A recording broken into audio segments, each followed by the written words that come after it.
Several companies listed on the stock exchange have released their quarterly and annual financial results.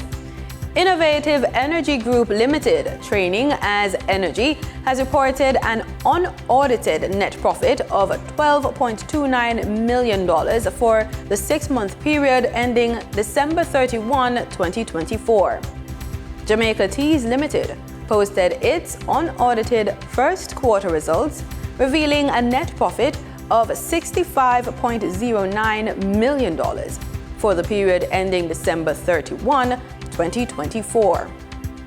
Meanwhile, 138 Student Living Limited has shared its audited financials for the 12 months ending September 30, 2024, showing a modest 1% increase in year-end net profit. NCB Financial Group Limited has revealed 2 major corporate updates. First, the company announced that a connected party sold 9 million NCBFG shares on January 30, 2025. Additionally, the Board of Directors will meet on Wednesday, February 12 to consider the possibility of an interim dividend payment. We'll shift our focus to the market highlights and foreign exchange insights with Denise Williams.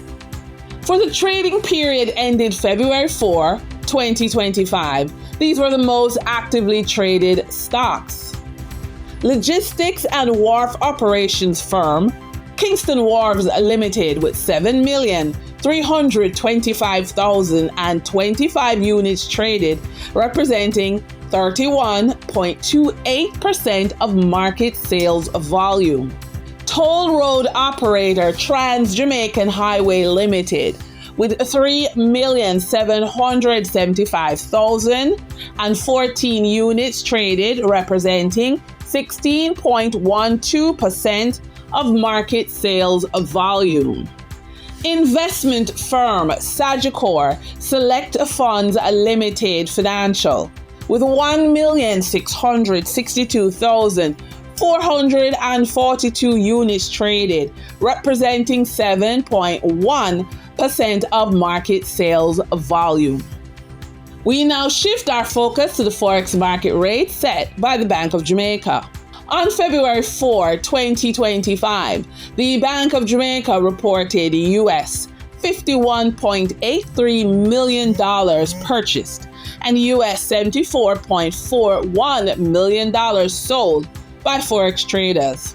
Forex traders earned $1.45 in profit per dollar, selling the US at $158.79 and buying the US at $157.34.